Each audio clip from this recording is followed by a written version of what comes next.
ਸਤਨਾਮ ਵਾਹਿਗੁਰੂ ਸਾਹਿਬ ਜੀ।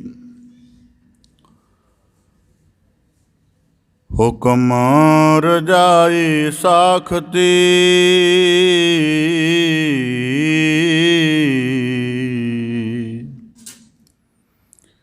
ਦਰਗਹ ਸਚ ਕਬੂਲ।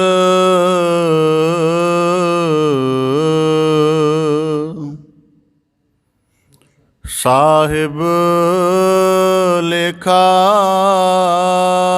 ਮੰਗਸੀ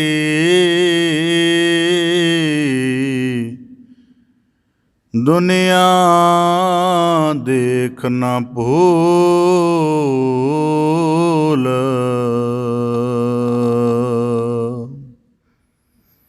ਕਬੀਰ ਦੁਨੀਆ ਕੇ ਦੋਖੇ ਮੁਆ ਚਾਲਤ ਕੁਲ ਕੀ ਕਾਨ।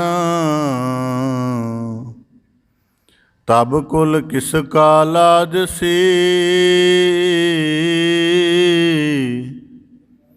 ਜਬ ਲੈ ਤਰੇ ਮਸਾਨ।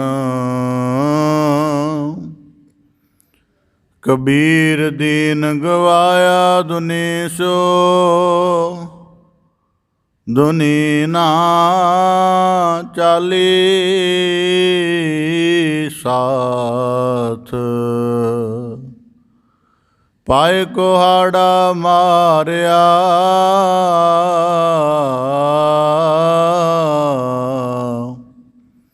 ਗਾਫਲ ਆਪਣੇ ਹਾਥ। ਵਣਜ ਕਰੋ ਵਣਜਾਰਿਓ ਵਖਰ ਲਿਓ ਸਮਾਲ।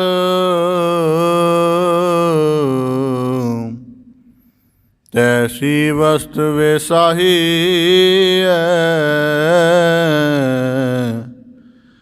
ਜੈਸੀ ਨਿਭੈ ਨਾਲ। ਅੱਗੇ ਸਾਹੂ ਸੁਜਾਨ ਹੈ ਲੈਸੀ ਵਸਤ ਸਮਾਲ। ਭਾਈ ਰੇ ਰਾਮ ਕਹੋ ਚਿਤ ਲਾਏ ਹਰ ਜਸ ਵਖਰ ਲੈ ਚਲੋ।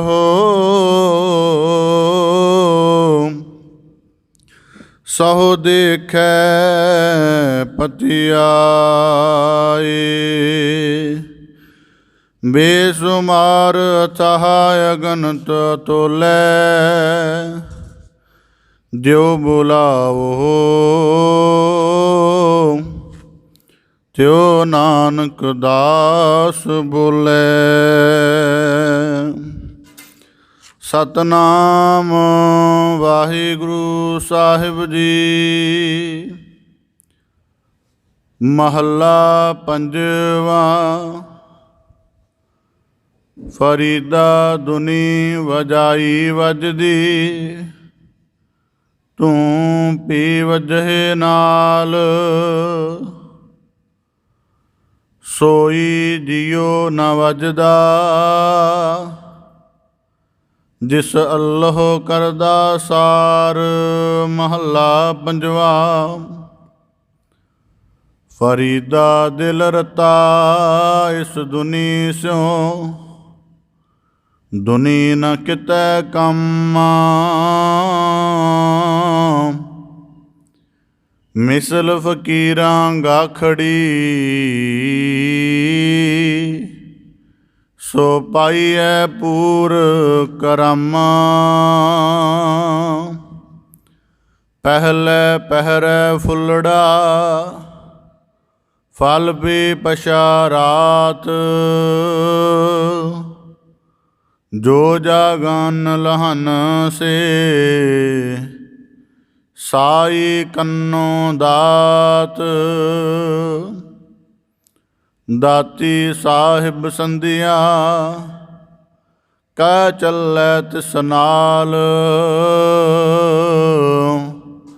ਇਕ ਜਾਗੰਦੇ ਨਾ ਲਹਨ, ਇਕ ਨਾ ਸੁਤਿਆ ਦੇ ਉਠਾਲ।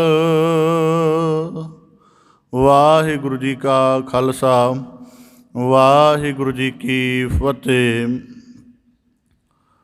ਧੰਨ ਧੰਨ ਸਤਿਗੁਰੂ ਗੁਰੂ ਗਰੀਬ ਨਿਵਾਜ, ਕਿਰਪਾ ਨਿਧ, ਦਇਆ ਨਿਧ, ਕਰੁਣਾ ਨਿਧ, ਗੁਣ ਨਿਧ ਸਤਿਗੁਰੂ ਸ੍ਰੀ ਗੁਰੂ ਗ੍ਰੰਥ ਸਾਹਿਬ ਜੀ। ਦੀਨ ਦਇਆਲ ਪਾਤਸ਼ਾਹ, ਤਿਨਾਂ ਦੀ ਅਪਾਰ ਮਿਹਰਾਮਤ ਹੈ, ਅਥਾਹ ਬਖਸ਼ਿਸ਼ ਹੈ, ਜੋ ਸਤਿਗੁਰੂ ਸਾਹਿਬ ਜੀ ਨੇ ਸਾਨੂੰ ਸਭ ਨੂੰ ਆਪਣੀ ਮਿਹਰ ਭਰੀ, ਬਖਸ਼ਿਸ਼ ਭਰੀ ਨਜ਼ਰ ਕਰਕੇ ਆਪਣੀ ਪਾਵਨ ਪਵਿੱਤਰ ਮੁਬਾਰਕ ਸ਼ਰਨ ਹਜ਼ੂਰੀ ਦੇ ਅੰਤਰਗਤ ਸਤ ਸੰਗਤ ਰੂਪ ਵਿੱਚ ਜੁੜਨ ਦਾ ਅਮੋਲਕ ਅਵਸਰ ਬਖਸ਼ਿਸ਼ ਕੀਤਾ ਹੈ ਜੀ। ਆਪ ਜੀ ਬੜੇ ਸੁਭਾਗਸ਼ਾਲੀ ਹੋ, ਜੋ ਸਤ ਸੰਗਤ ਰੂਪ ਵਿੱਚ ਟਕਸਾਲ ਵਿੱਚ ਜੁੜ ਬੈਠ ਕੇ ਗੁਰੂ ਸ਼ਬਦ ਦੇ ਆਧਾਰ ਨਾਲ, ਅਭਿਆਸ ਦੇ ਨਾਲ, ਸਾਧਨਾ ਦੇ ਨਾਲ ਆਪਣੇ ਮਨੁੱਖਾ ਜੀਵਨ ਨੂੰ ਸਫਲ ਕਰਦਿਆਂ ਹੋਇਆਂ ਗੁਰਮੁਖਾਂ ਵਾਲੀ ਜੀਵਨ ਘਾੜਤ ਘੜਨ ਦਾ ਯਤਨ ਕਰ ਰਹੇ ਹੋ ਜੀ। ਬੜੇ ਸੁਭਾਗਸ਼ਾਲੀ ਹੋ। ਸਤਿਗੁਰੂ ਕੀ ਅਪਾਰ ਕਿਰਪਾ ਸਦਕਾ ਆਪ ਜੀ ਭਗਤ ਸਿਰਮੌਰ ਗੰਜੇ ਸ਼ਕਰ ਬਾਬਾ ਸ਼ੇਖ ਫਰੀਦ ਸਾਹਿਬ ਜੀ, ਤਿਨਾਂ ਦੇ ਪਾਵਨ ਸਲੋਕਾਂ ਦੀ ਲੜੀਵਾਰ ਵਿਚਾਰ ਸਰਵਣ ਕਰਦੇ ਹੋ। ਪਾਵਨ ਬਾਣੀ ਦੀ ਲੜੀਵਾਰ ਵਿਚਾਰ ਦੇ ਨਾਲ ਜੁੜਨ ਦਾ ਯਤਨ ਕਰੀਏ ਜੀ। ਵਿਚਾਰ ਪ੍ਰਾਰੰਭ ਕਰਨ ਤੋਂ ਪਹਿਲਾਂ ਬੜੇ ਅਦਬ ਸਹਿਤ ਉਚਾਰਨ ਕਰੋ ਜੀ। ਸਤਿਨਾਮ ਸ੍ਰੀ ਵਾਹਿਗੁਰੂ ਸਾਹਿਬ ਜੀ। ਮਹੱਲਾ ਪੰਜਵਾਂ। ਫਰੀਦਾ ਧੁਨੀ ਵਜਾਈ ਵੱਜਦੀ, ਤੂੰ ਭੀ ਵਜਹੇ ਨਾਲ। ਬਾਬਾ ਸ਼ੇਖ ਫਰੀਦ ਸਾਹਿਬ ਜੀ, ਤਿਨਾਂ ਦੇ ਪਾਵਨ ਸਲੋਕਾਂ ਦੇ ਅੰਤਰਗਤ ਗੁਰੂ ਅਰਜਨ ਦੇਵ ਸਾਹਿਬ ਜੀ ਦੇ 4 ਸਲੋਕ ਇੱਕੋ ਜਗ੍ਹਾ ਅੰਕਿਤ ਹਨ। ਸਤਿਗੁਰੂ ਗੁਰੂ ਅਰਜਨ ਦੇਵ ਸਾਹਿਬ ਜੀ ਬਖਸ਼ਿਸ਼ ਕਰਦਿਆਂ ਫਰਮਾਉਂਦੇ ਹਨ, ਬਾਬਾ ਫਰੀਦ ਸਾਹਿਬ ਜੀ ਦਾ ਅਨੁਭਵ ਸੀ, ਤਿੰਨਾਂ ਮੁੱਖ ਡਰਾਵਣੇ ਜਿਨ੍ਹਾਂ ਵਿਸਾਰਿਓ ਨਾਉ। ਤੇ ਨਾਲ ਹੀ ਅਨੁਭਵ ਸੀ, ਪਿਛਲ ਰਾਤ ਨਾ ਜਾਗੇ ਓਹੇ, ਜੀਵ ਅੰਦੜੋ ਮੋਏ ਓਹੇ। ਗੁਰੂ ਅਰਜਨ ਦੇਵ ਸਾਹਿਬ ਜੀ ਬਖਸ਼ਿਸ਼ ਕਰਦੇ ਹਨ, ਫਰੀਦਾ ਧੁਨੀ ਵਜਾਈ ਵੱਜਦੀ। ਜੇ ਅਸੀਂ ਆਪਣੇ ਮਨੁੱਖਾ ਜੀਵਨ ਦਾ ਅਰਥ ਗੁਰਬਾਣੀ ਦੇ ਨੁਕਤੇ ਤੋਂ ਸਮਝਣਾ ਹੋਵੇ ਤਾਂ ਅਸੀਂ ਆਪਣੇ ਜਨਮ ਦੇ ਨਾਲ ਕਈ ਐਸੀਆਂ ਸਮੱਸਿਆਵਾਂ ਲੈ ਕੇ ਪੈਦਾ ਹੁੰਦੇ ਹਾਂ, ਜਿਹੜੀਆਂ ਆਜੀਵਨ ਭਰ ਨਾ ਤਾਂ ਸਾਨੂੰ ਸਮਝ ਆਉਂਦੀਆਂ ਨੇ, ਨਾ ਉਹਨਾਂ ਦੇ ਸਮਝਣ ਦਾ ਅਸੀਂ ਉਸ ਨੂੰ ਸੁਲਝਾਉਣ ਦਾ ਯਤਨ ਕਰਦੇ ਹਾਂ। ਅਤੇ ਜੇ ਸੁਲਝਾਉਣ ਦੇ ਲਈ ਕੋਈ ਢੰਗ ਲੱਭਦੇ ਹਾਂ, ਉਹ ਵੀ ਉਹਦੇ ਬਿਲਕੁਲ ਅਨੁਕੂਲ ਨਹੀਂ ਹੁੰਦਾ। ਮਨੁੱਖ ਦੇ ਜਨਮ ਦੇ ਹੋਣ ਨਾਲ ਹੀ ਕਿਹੜੀ ਐਸੀ ਸਮੱਸਿਆ ਜੁੜੀ ਹੈ ਜਿਹੜੀ ਉਹਨੂੰ ਦੁਨੀਆਦਾਰ ਬਣਾ ਦਿੰਦੀ ਹੈ। ਗੁਰੂ ਅਮਰਦਾਸ ਸਾਹਿਬ ਜੀ ਨੇ ਉਸ ਸਮੱਸਿਆ ਬਾਰੇ ਸਾਨੂੰ ਸੁਚੇਤ ਕੀਤਾ ਹੈ। ਲਿਵ ਛੁੜਕੀ ਲੱਗੀ ਤ੍ਰਿਸ਼ਨਾ, ਮਾਇਆ ਅਮਰ ਵਰਤਾਇਆ। ਜਦੋਂ ਸਾਡੀ ਯਾਦ ਦਾ ਸੁਭਾਅ ਰੱਬੀ ਗੁਣਾਂ ਦੀ ਤਰਫ ਹੋਵੇ, ਭਾਵ ਕਿ ਜੀਵਨ ਦੇ ਵਿੱਚ ਸ਼ੁਭ ਗੁਣਾਂ ਦੀ ਸਿਮਰਤੀ ਬਣੇ, ਉਦੋਂ ਸਾਡੇ ਜੀਵਨ ਦੇ ਵਿੱਚ ਲਿਵ ਬਣਦੀ ਹੈ। ਅਤੇ ਜਦੋਂ ਸਾਡਾ ਯਾਦ ਆਸ਼ਤ ਸੰਸਾਰ ਦੀ ਤਰਫ ਚੱਲੇ, ਪਰਿਵਾਰ ਚੇਤੇ ਆਵੇ, ਪਦਾਰਥ ਚੇਤੇ ਆਉਣ, ਜੀਵਨ ਦੇ ਵਿਸ਼ੇ ਵਿਕਾਰਾਂ ਦੀ ਸਿਮਰਤੀ ਬਣੇ, ਉਹਨੂੰ ਧਾਤ ਆਖਦੇ ਹਨ। ਤਾਂ ਗੁਰੂ ਅਮਰਦਾਸ ਸਾਹਿਬ ਜੀ ਨੇ ਬਖਸ਼ਿਸ਼ ਕੀਤੀ, ਲਿਵ ਛੁੜਕੀ ਲੱਗੀ ਤ੍ਰਿਸ਼ਨਾ। ਫਿਰ ਤ੍ਰਿਸ਼ਨਾ ਦਾ ਬੜਾ ਗਹਿਰਾ ਆਲਮ ਬਣਦਾ ਹੈ, ਜੀਵਨ ਦੀ ਆਸਾ ਬਣਦੀ ਹੈ। ਜੀਵਨ ਨੂੰ ਜਿੰਨਿਆਂ ਵੀ ਤਰੀਕਿਆਂ ਤੋਂ ਸਥਾਪਿਤ ਕੀਤਾ ਜਾਣਾ, ਉਹਨਾਂ ਸਾਰਿਆਂ ਦੀ ਵਾਸਨਾ ਵੀ ਬਣਦੀ ਹੈ। ਇਸ ਕਰਕੇ ਗੁਰੂ ਅਰਜਨ ਦੇਵ ਸਾਹਿਬ ਜੀ ਬਖਸ਼ਿਸ਼ ਕਰਦੇ ਹਨ, ਧੁਨੀ ਵਜਾਈ ਵੱਜਦੀ। ਇਸ ਕਰਕੇ ਆਪਣੇ ਲਿਵ ਵਾਲੇ ਜੀਵਨ ਤੋਂ ਛੁੜਕਿਆ ਹੋਇਆ ਬੰਦਾ ਸਾਰਾ ਜੀਵਨ ਧਾਤ ਦਿਆਂ ਫੁਰਨਿਆਂ ਨੂੰ ਪੂਰਾ ਕਰਦਾ ਰਹਿੰਦਾ। ਧਾਤ ਦਾ ਭਾਵ ਬਾਹਰ ਮੁਖੀ, ਜਿਹੜਾ ਨਾਸ਼ਵਾਨ ਹੈ, ਜਿਹੜਾ ਅਸਥਿਰ ਹੈ, ਉਹਦੇ ਨਾਲ ਮੋਹ ਹੈ, ਔਰ ਇਤਨਾ ਪੀੜਾ ਮੋਹ ਹੈ ਕਿ ਅੰਦਰ ਦੀ ਪਛਾਣ ਹੀ ਨਹੀਂ ਆਉਂਦੀ। ਇਸ ਕਰਕੇ ਗੁਰੂ ਅਰਜਨ ਦੇਵ ਸਾਹਿਬ ਜੀ ਬਖਸ਼ਿਸ਼ ਕਰਦੇ ਹਨ, ਦੁਨੀ ਵਜਾਈ ਵੱਜਦੀ। ਆਖਦੇ ਹਨ ਕਿ ਜੀਵਨ ਐਵੇਂ ਨਹੀਂ ਭਟਕਦਾ। ਦੁਨੀਆ ਦੇ ਮਾਇਆ 'ਤੇ ਆਧਾਰਿਤ ਜਿਹੜੇ ਨੇਮ ਚੱਲ ਰਹੇ ਨੇ, ਜਿਹੜੇ ਪ੍ਰਚਲਿਤ ਕਿਸਮ ਦੇ ਨੇ, ਜਿਨ੍ਹਾਂ ਵਿੱਚ ਨਾ ਤਾਂ ਸੋਝੀ ਹੈ, ਨਾ ਗਿਆਨ ਹੈ, ਨਾ ਜੀਵਨ ਦਾ ਠਹਿਰਾਓ ਹੈ, ਅਤੇ ਨਾ ਹੀ ਉਹ ਜੀਵਨ ਦੇ ਮਨੋਰਥ ਨਾਲ ਜੁੜੇ ਹੋਏ ਹਨ। ਇਸ ਕਰਕੇ ਗੁਰੂ ਅਰਜਨ ਦੇਵ ਸਾਹਿਬ ਜੀ ਬਖਸ਼ਿਸ਼ ਕਰਦੇ ਹਨ, ਦੁਨੀ ਵਜਾਈ ਵੱਜਦੀ। ਇਸ ਕਰਕੇ ਦੁਨੀਆਦਾਰੀ ਦਾ ਸਿਲਸਿਲਾ ਉਸ ਢੋਲ ਵਰਗਾ ਹੈ ਕਿ ਉਹਨੂੰ ਕੋਈ ਵੀ ਢੋਲੀ ਪਕੜ ਲਵੇ, ਉਹ ਉਹਦੇ ਵਿੱਚ ਉਵੇਂ ਦਾ ਹੀ ਤਾਲ ਪੈਦਾ ਕਰ ਦੇਗਾ। ਇਹ ਨਹੀਂ ਹੈ ਕਿ ਕੋਈ ਫਲਾਣਾ ਤਾਲ ਵਜਾਉਣਾ ਹੋਵੇ ਅਤੇ ਢੋਲ ਵੱਖਰਾ ਚਾਹੀਦਾ। ਢੋਲੀ ਭਾਵੇਂ ਅਨੇਕਾਂ ਹੋਣ ਵਜਾਉਣ ਵਾਲੇ ਵਜੰਤਰੀ, ਪਰ ਜਿਹੜਾ ਢੋਲ ਇੱਕ ਹੀ ਹੁੰਦਾ। ਇਸ ਕਰਕੇ ਗੁਰੂ ਅਰਜਨ ਦੇਵ ਸਾਹਿਬ ਜੀ ਕਹਿੰਦੇ, ਦੁਨੀ ਵਜਾਈ ਵੱਜਦੀ। ਜਿਵੇਂ ਦੁਨੀਆ ਦੇ ਤਰੀਕਿਆਂ ਨਾਲ, ਰੀਸਾਂ ਨਾਲ ਬੰਦੇ ਨੂੰ ਚੱਲਣਾ ਚਾਹੀਦਾ, ਚੱਲੀ ਜਾਂਦੀ ਹੈ ਬੜੀ ਦੁਨੀਆ, ਤੂੰ ਪੀ ਵੱਜੇ ਨਾਲ। ਕਹਿੰਦੇ ਜਿਸ ਜੀਵ ਦੀ ਗੱਲ ਹੋ ਰਹੀ ਹੈ ਉਹ ਵੀ ਇਹਦੇ ਨਾਲ ਹੀ ਚੱਲੀ ਜਾ ਰਿਹਾ ਹੈ। ਸੋਈ ਜੀਓ ਨਾ ਵੱਜਦਾ। ਕੇਵਲ ਉਹੀ ਦੁਨੀਆਦਾਰੀ ਦੀ ਰੀਤ ਤੋਂ ਗੁੰਮਰਾਹ ਨਹੀਂ ਹੁੰਦੇ, ਉਹੀ ਦੁਨੀਆ ਦੀ ਵਹਿਬਤਾਂ ਵਿੱਚ, ਰੀਸਾਂ ਵਿੱਚ ਜਾਂ ਦੁਨੀਆ ਦੀ ਬਾਹਰਮੁਖਤਾ ਵਿੱਚ ਨਹੀਂ ਭਟਕਦੇ। ਜਿਸ ਅੱਲੋਹ ਕਰਦਾ ਸਾਰ, ਜਿਨ੍ਹਾਂ ਦੇ ਮਤ ਨੂੰ ਸਤਿਗੁਰੂ ਨੇ, ਅਕਾਲ ਪੁਰਖ ਨੇ ਆਪ ਸਵਾਰ ਕੇ ਸੰਸਾਰ ਤੋਂ ਅਲੇਪ ਕੀਤਾ ਹੋਇਆ। ਹੁਣ ਇਸ ਸ਼ਲੋਕ ਨੂੰ ਸ਼ਬਦ ਵਿਚਾਰ ਦੇ ਨੁਕਤੇ ਤੋਂ ਸਮਝਣ ਦਾ ਯਤਨ ਕਰੀਏ। ਦੁਨੀ ਵਜਾਈ ਵੱਜਦੀ ਸ਼ੁਰੂ ਕਿੱਥੋਂ ਹੁੰਦੀ? ਜੇ ਸਭ ਤੋਂ ਪਹਿਲਾਂ ਇਹ ਸਮਝਣ ਦਾ ਯਤਨ ਕਿ ਦੁਨੀ ਵਜਾਈ ਵੱਜਦੀ ਹੈ ਕੀ। ਉਦਾਹਰਨ ਦੇ ਤੌਰ 'ਤੇ ਅਸੀਂ ਰੋਜ਼ਾਨਾ ਗੁਰੂ ਦਰਬਾਰ ਨਤਮਸਤਕ ਹੋਣ ਵਾਲੇ ਸਾਰੇ ਇਨਸਾਨ ਹਾਂ। ਨਤਮਸਤਕ ਹੋਣ ਦਾ ਗਿਆਨਾਤਮਕ ਭਾਵ ਇਹ ਹੈ ਕਿ ਅਸੀਂ ਨਤਮਸਤਕ ਹੋਣ ਦੁਆਰਾ ਇਹ ਪ੍ਰਗਟਾਵਾ ਕਰਦੇ ਹਾਂ ਕਿ ਭਾਵੇਂ ਸੰਸਾਰਿਕ ਤੌਰ 'ਤੇ ਦੁਨਿਆਵੀ ਕਿਸਮ ਦੀ ਅਪਾਰ ਵਿੱਦਿਆ ਲਈ ਹੈ, ਜੀਵਨ ਦੇ ਬੜੇ ਗਹਿਨ ਤਜਰਬੇ ਸੰਸਾਰਿਕ ਤੌਰ 'ਤੇ ਜਿਉਂਦਿਆਂ ਸਿੱਖੇ ਨੇ, ਪਰ ਫਿਰ ਵੀ ਸਾਡੀ ਜਿਹੜੀ ਮੱਤ ਹੈ ਉਹਦੀ ਸ਼੍ਰੇਸ਼ਟ ਘਾੜਤ ਗੁਰੂ ਕੀ ਨਜ਼ਰ ਤੋਂ ਹੋ ਸਕਦੀ ਹੈ। ਅਤੇ ਉਸ ਲਈ ਸਾਨੂੰ ਸਾਡੇ ਜੀਵਨ ਦਾ ਪ੍ਰਥਮ ਮਨੋਰਥ ਗੁਰਬਾਣੀ ਨੇ ਦ੍ਰਿੜ ਕਰਵਾਇਆ ਹੋਇਆ ਹੈ। ਭਈ ਪ੍ਰਾਪਤ ਮਾਨੁਖ ਦੇ ਹੁਰੀਆ, ਗੋਬਿੰਦ ਮਿਲਣ ਕੀ ਇਹ ਤੇਰੀ ਬਰੀਆ।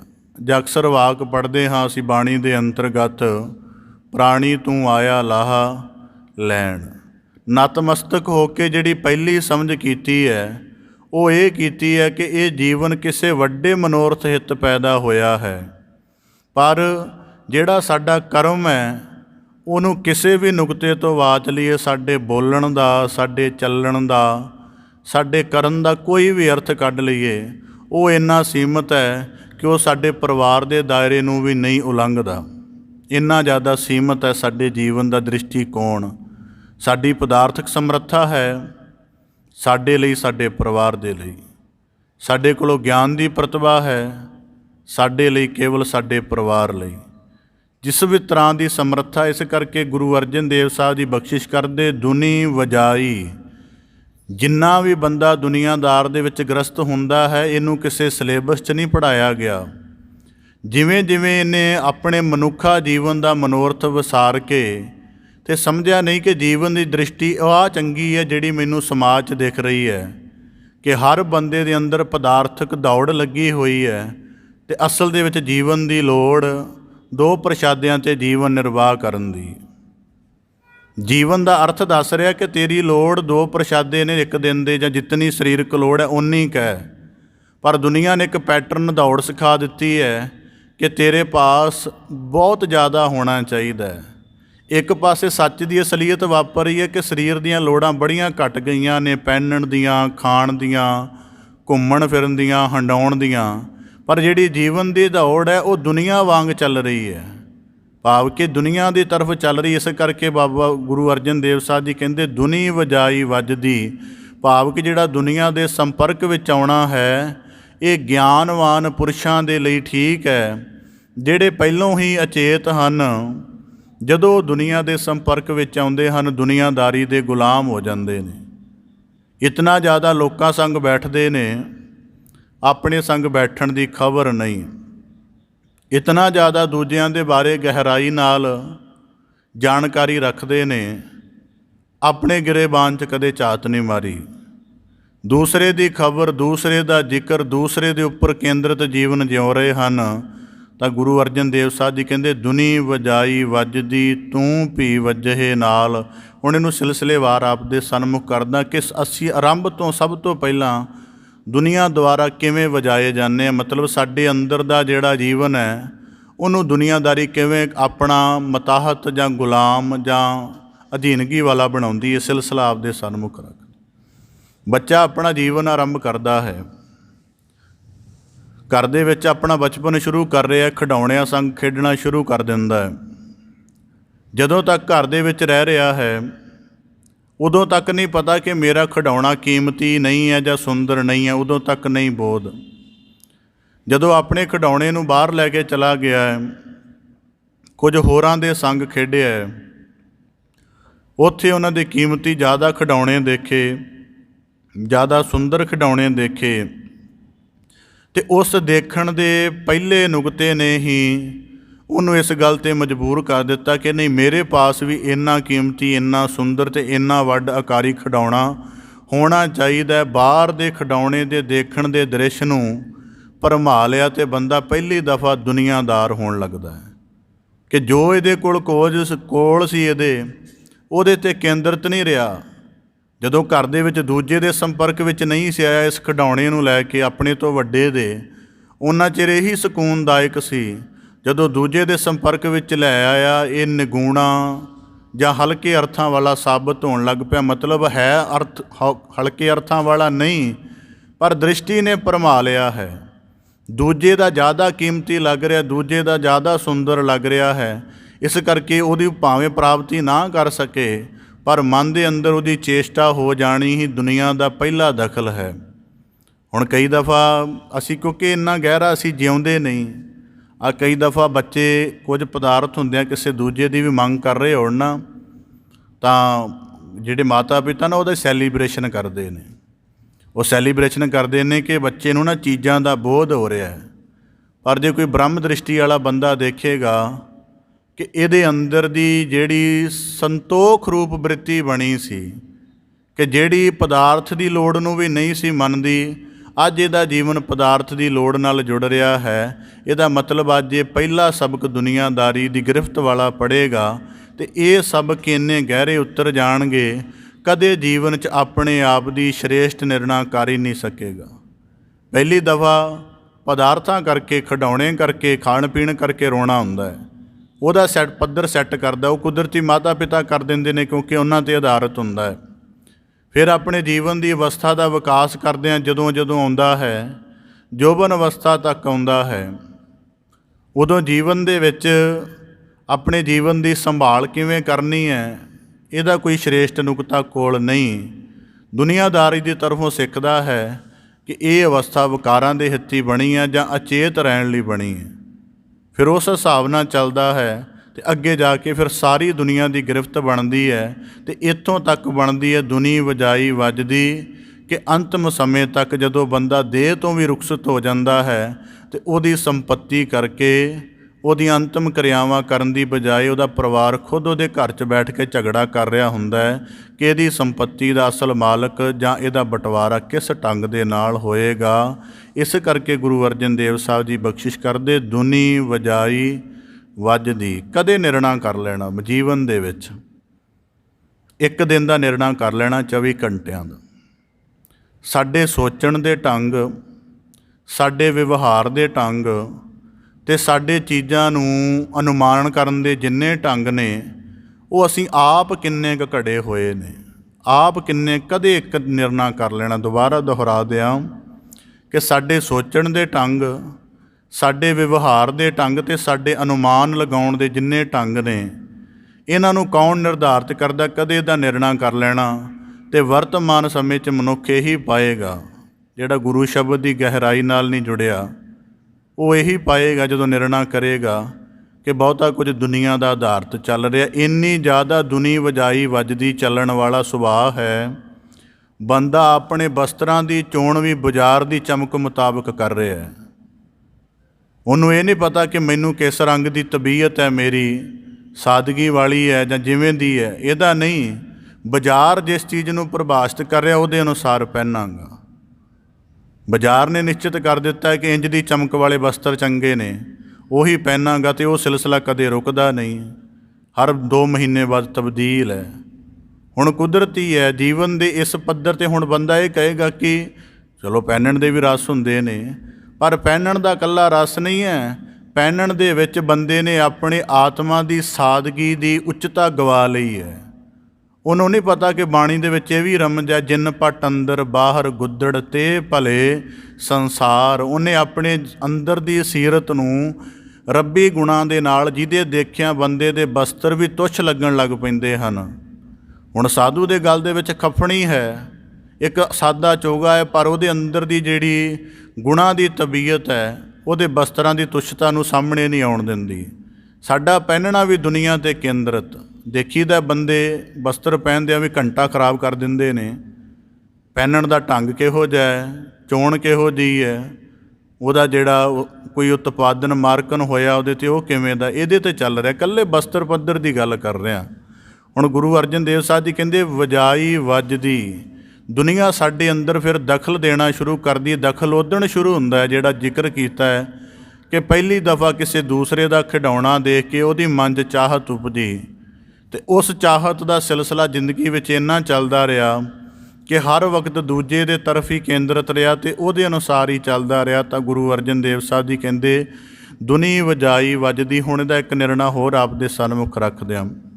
ਦੁਨੀ ਵਜਾਈ ਵੱਜਦੀ, ਸਾਨੂੰ ਸਾਡੇ ਆਤਮਾ ਦਾ ਸੁਭਾਅ ਜਿਹੜਾ ਸੀ ਉਹ ਸਭ ਤਰ੍ਹਾਂ ਦੀ ਵੰਡਾਂ ਤੋਂ ਰਹਿਤ ਮਿਲਿਆ ਸੀ।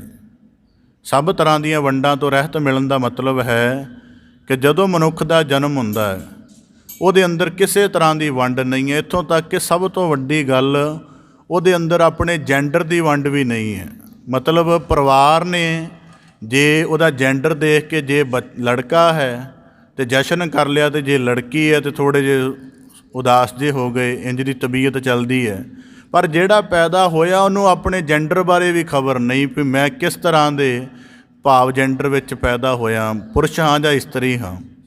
ਸਾਨੂੰ ਮਾਲਕ ਕਿਸੇ ਤਰ੍ਹਾਂ ਦੀ ਵੰਡ ਵਿੱਚ ਪੈਦਾ ਨਹੀਂ ਕਰਦਾ, ਪਰ ਸਾਡੇ ਜੀਵਨ ਦੀ ਜਦੋਂ ਅੱਗੇ ਵੰਡਾਂ ਵਧਣ ਲੱਗਦੀਆਂ ਨੇ, ਪਹਿਲਾਂ ਜੈਂਡਰ ਦੀ ਵੰਡ ਬਣਦੀ ਹੈ, ਉਸ ਤੋਂ ਬਾਅਦ ਸਾਡੇ ਰੂਪ ਦੀ ਵੰਡ ਬਣਦੀ ਹੈ, ਉਸ ਤੋਂ ਬਾਅਦ ਸਾਡੀ ਜਾਤ ਗੋਤ, ਇੰਨੀਆਂ ਵੰਡਾਂ ਜੁੜਦੀਆਂ ਨੇ ਕਿ ਬੰਦੇ ਨੂੰ ਪਤਾ ਹੀ ਨਹੀਂ ਲੱਗਦਾ ਕਿ ਜੀਵਨ ਦਾ ਅਸਲ ਹੁਸਨ ਕਿੱਥੇ ਰਹਿ ਗਿਆ। ਜੀਵਨ ਦੀ ਅਸਲ ਜਿਹੜੀ ਸ਼ਾਂਤਗੀ ਸੀ ਉਹ ਕਿੱਥੇ ਰਹਿ ਗਈ। ਉਹਨੇ ਆਪਣੇ ਆਪ ਨੂੰ ਇੰਨਾ ਜ਼ਿਆਦਾ ਤਕਸੀਮ ਕਰ ਲਿਆ ਹੈ। ਤਾਂ ਕੀਤਾ ਕਾਹਦੇ ਕਰਕੇ ਹੈ? ਦੁਨੀਆ ਕਰਕੇ ਕੀਤਾ ਹੈ। ਦੁਨੀਆ ਨੇ ਇਹ ਸਾਰਾ ਕੁਝ ਦੇ ਅੰਦਰ ਦਖਲ, ਔਰ ਦੁਨੀਆ ਦਖਲ ਦੇਵੇਗੀ, ਹਰ ਗੱਲ 'ਤੇ ਦੇਵੇਗੀ। ਕੁਦਰਤੀ ਹੈ। ਆ ਬੰਦਾ ਆਪਣੇ ਖਾਣ ਪੀਣ ਦੀ ਆਦਤਾਂ ਨੂੰ ਲੈ ਕੇ 10 ਨੂੰ ਪੁੱਛ ਲਓ, ਜੇ ਕਿਸੇ ਇੱਕ ਦਾ ਵੀ ਨਿਰਣਾ ਰਲ ਜਾਏ ਤਾਂ ਕਹਿਣਾ। ਇਸ ਕਰਕੇ ਗੁਰੂ ਅਰਜਨ ਦੇਵ ਸਾਹਿਬ ਜੀ ਕਹਿੰਦੇ ਦੁਨੀ ਵਜਾਈ ਵੱਜੀ ਦਾ ਇੱਕ ਭਾਵ ਇਹ ਹੈ ਕਿ ਜਦੋਂ ਬੰਦੇ ਦਾ ਇਹ ਫਿਰ ਵਜਾਉਂਦੀ ਕਿਵੇਂ, ਇਹਦਾ ਵੀ ਕਾਰਨ ਹੋਏਗਾ ਕਿ ਇਕੱਲਾ ਬੰਦਾ ਦੇਖਣ ਨਾਲ ਥੋੜ੍ਹਾ ਭਰਮ ਜਾਂਦਾ। ਇਹਦਾ ਭਾਵ ਹੈ ਕਿ ਜਦੋਂ ਇਹ ਚਿੱਤ ਅੰਦਰ ਦਖਲ ਦੇ ਲੈਂਦੀ ਹੈ, ਫਿਰ ਉਵੇਂ ਹੀ ਬੰਦਾ ਵਿਵਹਾਰ ਕਰਨ ਲੱਗ ਪੈਂਦਾ। ਜੀਵਨ ਦੇ ਵਿੱਚ ਜਦੋਂ ਆਪਣੇ ਆਪ ਨੂੰ ਗਹਿਰਾ ਦੇਖਦਾ ਹੈ ਤਾਂ ਦੇਖਦਾ ਕਿ ਮੈਂ ਕੰਪਲੀਟ ਹਾਂ, ਮੈਂ ਸੰਪੂਰਨ ਹਾਂ। ਪਰ ਜਦੋਂ ਅੱਖ ਖੋਲ੍ਹ ਕੇ ਦੁਨੀਆ ਦੀ ਤਰਫ ਦੇਖਦਾ ਹੈ ਕਿ ਨਹੀਂ, ਦੁਨੀਆ ਇਸ ਤਰ੍ਹਾਂ ਦੇ ਜੀਵਨ ਨੂੰ ਤਾਂ ਸਿਫਰ ਮੰਨਦੀ ਹੈ, ਅਤੇ ਦੁਨੀਆ ਦੇ ਇਸ ਦ੍ਰਿਸ਼ਟੀਕੋਣ ਦੇ ਤੋਂ ਨਿਜਾਤ ਪਾਉਣ ਦੇ ਲਈ ਜਾਂ ਇਹਦੇ ਬਰਾਬਰ ਹੋਣ ਦੇ ਲਈ ਫਿਰ ਯਤਨ ਕਰਨੇ ਸ਼ੁਰੂ ਕਰ ਦਿੰਦਾ ਹੈ। ਅਤੇ ਉਸ ਯਤਨ ਦੇ ਵਿੱਚ ਫਿਰ ਉਹ ਸਾਰਾ ਕੁਝ ਆਉਂਦਾ ਹੈ ਜਿਹੜਾ ਪਾਪ ਨਾਲ ਜੁੜਿਆ ਹੁੰਦਾ ਹੈ। ਇਸ ਕਰਕੇ ਭਗਤ ਕਬੀਰ ਸਾਹਿਬ ਜੀ ਦਾ ਇੱਕ ਨਿਰਣਾ ਹੈ, ਬਹੁ ਪਰਪੰਚ ਕਰ ਪਰ ਧਨ ਲਿਆਵੈ, ਉਹਦਾ ਕੇਂਦਰ ਕੀ ਹੈ? ਸੁੱਤ ਦਾਰਾ ਪੈ ਆਨ ਲੁਟਾਵੇ। ਕੇਂਦਰ ਕੀ ਹੈ? ਕਿਹਦਾ ਮਾਰਿਆ ਪਾਪ ਕਰ ਰਿਹਾ ਹੈ? ਦੁਨੀ ਵਜਾਈ ਵੱਜਦੀ। ਉਂਝ ਆਪਣੀ ਕਿਰਤ ਨੂੰ ਮੈਲਾ ਨਹੀਂ ਹੋਣ ਦੇਣਾ ਚਾਹੁੰਦਾ, ਪਰ ਪਤਨੀ ਅਤੇ ਔਲਾਦ ਦੀਆਂ ਅਸਾਧ ਇੱਛਾਵਾਂ ਦੀ ਡੋਮੀਨੇਟ ਕਰ ਗਈਆਂ ਨੇ, ਅਤੇ ਸੋਚਦਾ ਹੈ ਕਿ ਇਹ ਪਾਪ ਕਰਕੇ ਭਾਵੇਂ ਪੂਰੀਆਂ ਕਰਾਂ ਪਰ ਮੇਰੀ ਗਿਣਤੀ ਤਾਂ ਹੀ ਚੰਗਿਆਂ ਵਿੱਚ ਹੋਏਗੀ। ਦੁਨੀ ਵਜਾਈ ਵੱਜਦੀ ਤੂੰ ਪੀ ਵੱਜੇ ਨਾਲ। ਔਰ ਦੁਨੀ ਵਜਾਈ ਵੱਜਦਾ ਆਂਤਰਿਕ ਨਿਰਣਾ ਕਰਦੇ ਹਾਂ, ਚਿੱਤ ਹਮੇਸ਼ਾ ਸੰਸਾਰ ਦੀ ਤਰਫ ਪ੍ਰਭਾਵਿਤ ਹੋਣਾ। ਚਿੱਤ ਨੂੰ ਲੱਗਣਾ ਸਾਡੇ ਜਿਹੜੇ ਦੁਨੀ ਵਜਾਈ ਵੱਜਦੀ ਵਿੱਚ ਚੱਲ ਰਹੇ ਨੇ ਉਹਨਾਂ ਨੂੰ ਕੀ ਲੱਗਦਾ, ਉਹਨਾਂ ਦੇ ਲੱਛਣਾਂ ਤੋਂ ਪਤਾ ਲੱਗ ਜਾਏਗਾ। ਹਰ ਵੇਲੇ ਕਿਸੇ ਸੰਗ ਦੀ ਮੰਗ ਕਰਨਗੇ, ਮੇਰੇ ਕੋਲ ਕੋਈ ਨਾ ਕੋਈ ਜ਼ਰੂਰ ਹੋਵੇ। ਕਦੇ ਆਪਣੇ ਅੰਤਰੀਵ ਠਹਿਰਾਓ ਦੇ ਵਿੱਚ ਇਕੱਲੇ ਬੈਠ ਕੇ ਅਤੇ ਆਪਣੇ ਜੀਵਨ ਦੀ ਝਾਤ ਮਾਰਨ ਦਾ ਯਤਨ ਨਹੀਂ ਕਰਨਗੇ, ਹਮੇਸ਼ਾ ਦੂਜੇ ਦੇ ਸੰਗ ਦੀ ਭਾਲ ਕਰਨਗੇ। ਬਜ਼ੁਰਗ ਕਿਉਂ ਸ਼ਿਕਾਇਤ ਕਰਦੇ ਨੇ ਸਾਡੇ ਲਾਗੇ ਕਿਉਂ ਨਹੀਂ ਬੈਠਦਾ, ਕੀ ਕਰੇ, ਸਾਰੀ ਜ਼ਿੰਦਗੀ ਦੁਨੀਆਦਾਰਾਂ ਦੇ ਨਾਲ ਬੈਠਿਆ ਹੈ। ਅੱਜ ਜਦੋਂ ਕੋਈ ਨੇੜੇ ਨਹੀਂ ਬੈਠਦਾ ਅਤੇ ਅੰਦਰ ਜੋ ਕੁਝ ਪਿਆ ਹੈ, ਜਦੋਂ ਉਹ ਸਾਊਂਡ ਬਣਦਾ ਹੈ ਅਤੇ ਸਾਊਂਡ ਬਣ ਕੇ ਜਦੋਂ ਬਾਹਰ ਆਉਣ ਲੱਗਦਾ ਅਤੇ ਅੱਗੇ ਕੋਈ ਉਹਨੂੰ ਕੰਨ ਨਹੀਂ ਮਿਲਦਾ ਅਤੇ ਉਹ ਆਪਣੀ ਵਿਰਾਨਗੀ ਤੋਂ ਕਾਹਲਾ ਪੈਣ ਲੱਗ ਪੈਂਦਾ ਹੈ। ਇਸ ਕਰਕੇ ਉਹ ਚਿੜਚਿੜਾ ਹੋ ਜਾਂਦਾ ਹੈ, ਇਸ ਕਰਕੇ ਉਹ ਕਾਹਲਾ ਹੋ ਜਾਂਦਾ ਹੈ। ਇਸ ਕਰਕੇ ਦੁਨੀ ਵਜਾਈ ਵੱਜਦੀ ਦਾ ਪਹਿਲਾ ਲੱਛਣ ਹੈ ਕਿ ਉਹ ਬੰਦਾ ਕਿਸੇ ਨਾ ਕਿਸੇ ਸੰਗ ਦੀ ਮੰਗ ਕਰੇਗਾ। ਸਾਧੂ ਦੁਨੀ ਵਜਾਈ ਵੱਜਦੀ ਤੋਂ ਹਟ ਗਿਆ ਹੈ, ਜੰਗਲ ਵਿੱਚ ਇਕੱਲਾ ਬੈਠਾ ਹੈ, ਘਰ ਦੇ ਵਿੱਚ ਵੀ ਇਕੱਲਾ ਬੈਠਾ, ਕੋਈ ਫਿਕਰ ਪ੍ਰਵਾਹ ਨਹੀਂ ਕੌਣ ਕਿੱਥੇ ਚੱਲ ਰਿਹਾ, ਕਿਵੇਂ ਚੱਲ ਰਿਹਾ।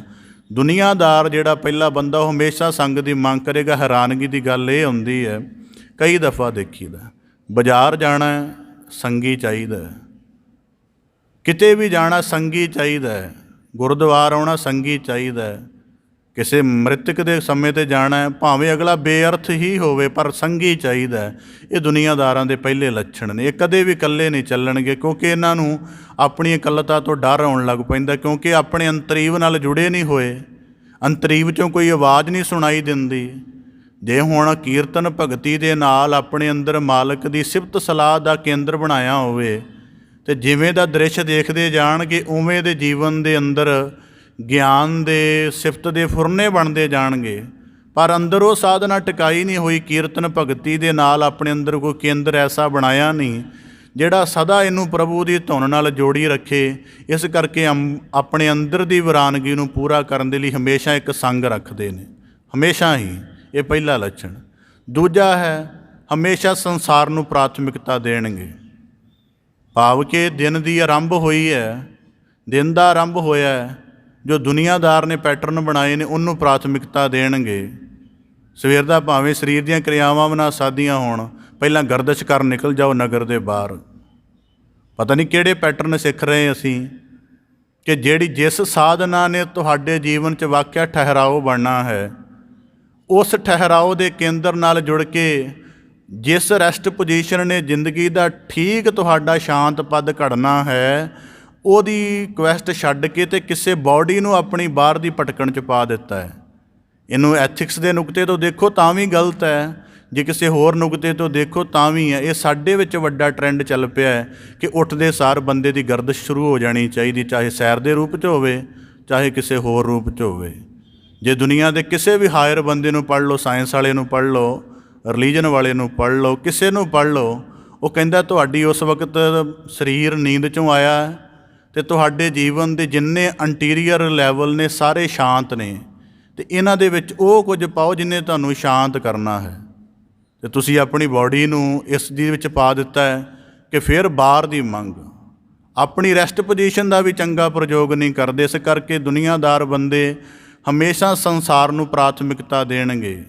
ਉਹਨਾਂ ਦਾ ਯਤਨ ਹੀ ਐਸਾ ਹੋਏਗਾ, ਜੇ ਉਹਨਾਂ ਗੱਲ ਕਰਨੀ ਹੈ ਉਹਨਾਂ ਨੇ ਗਿਆਨਵਾਨ ਜਾਂ ਰਿਲੀਜਨ ਦੇ ਨਾਲ ਜੁੜਿਆ ਬੰਦਾ ਨਹੀਂ ਲੱਭਣਾ, ਉਹਨਾਂ ਉਹ ਲੱਭਣਾ ਜਿਹੜਾ ਸਾਰੀ ਅਖਬਾਰ ਰੱਟ ਲੈਂਦਾ, ਜਾਂ ਜਿਹਨੂੰ ਟੀਵੀ ਦੀ ਪੂਰੀ ਇਨਫੋਰਮੇਸ਼ਨ ਜਿੰਨੇ ਸਵੇਰੇ ਆਪਣੇ ਦਿਮਾਗ 'ਚ ਭਰ ਲਈ ਹੈ, ਜਾਂ ਜਿਹੜਾ ਵਿਅਰਥ ਕਿਸਮ ਦੀਆਂ ਮਜਲਸਾਂ ਦੇ ਵਿੱਚੋਂ ਟੋਟਕਿਆਂ ਦੀ ਜਾਣਕਾਰੀ ਇਕੱਠੀ ਕਰ ਲੈਂਦਾ, ਉਹਨੂੰ ਪ੍ਰਾਥਮਿਕਤਾ ਦੇਣਗੇ। ਮੇਰੇ ਕੋਲੋਂ ਕਦੇ ਕੋਈ ਇੱਥੇ ਨਹੀਂ ਆਇਆ ਕਿ ਕੋਈ ਗਿਆਨ ਗੋਸ਼ਟ ਕਰਨੀ ਹੈ, ਕਿਉਂ? ਸੰਸਾਰ ਦੀ ਪ੍ਰਾਥਮਿਕਤਾ ਹੈ।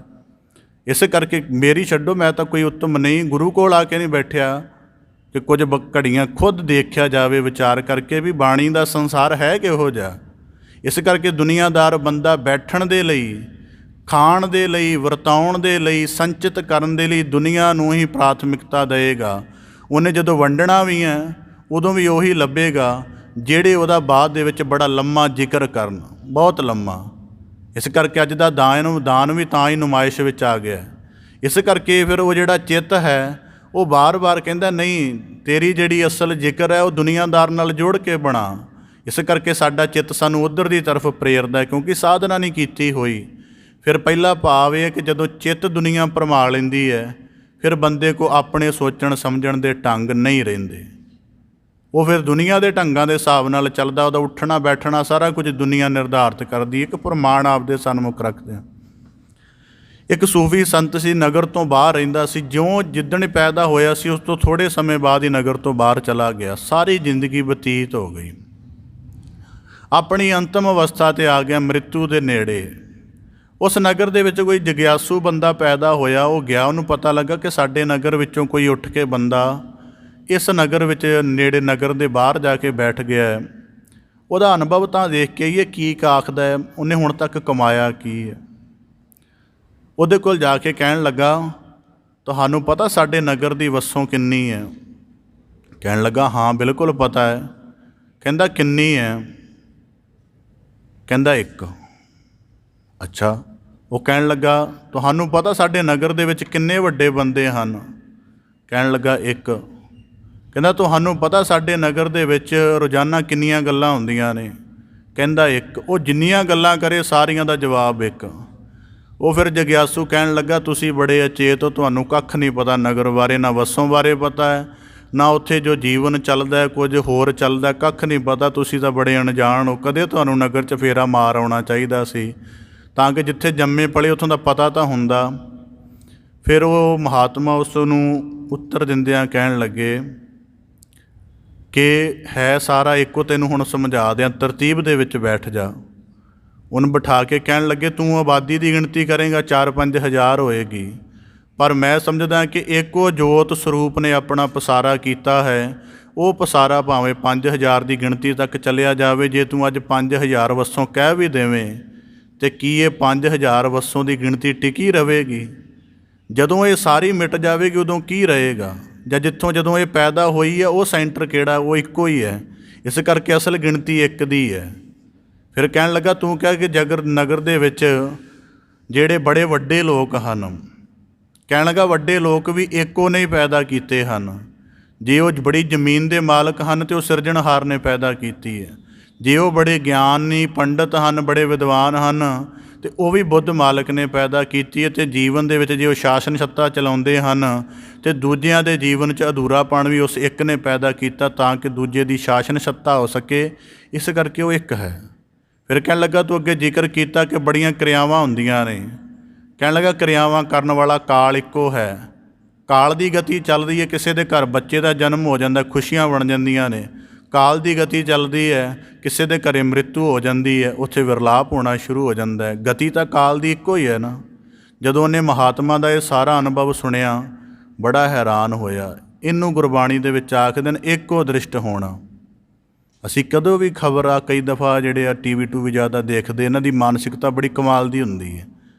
ਪੂਰੀ ਕੰਪਾਰਟਮੈਂਟ ਕੀਤੀ ਹੁੰਦੀ ਇਹਨਾਂ ਨੇ ਹਰੇਕ ਚੀਜ਼ ਦੀ, ਕਿ ਆਹ ਇਸ ਤਰ੍ਹਾਂ ਦੀ ਹੈ, ਇਸ ਤਰ੍ਹਾਂ ਦੀ ਹੈ, ਪਰ ਇਹ ਨਹੀਂ ਪਤਾ ਕਿ ਜਿਹੜੀ ਅਸਲ ਨੁਕਤਾ ਹੈ ਉਹ ਕਿੱਥੋਂ ਬੁੱਝਣਾ। ਅਤੇ ਗੁਰਬਾਣੀ ਦੀ ਦ੍ਰਿਸ਼ਟੀ ਦਾ ਮਤਲਬ ਹੈ ਕਿ ਟੋਟਲ ਨੂੰ ਦੇਖ ਕੇ ਉਹਦੀ ਯੂਨਿਟੀ ਦਾ ਆਸਪੈਕਟ ਲੱਭ ਲੈਣਾ ਅਤੇ ਆਪਣੇ ਆਪ ਨੂੰ ਸਥਿਰ ਕਰ ਲੈਣਾ।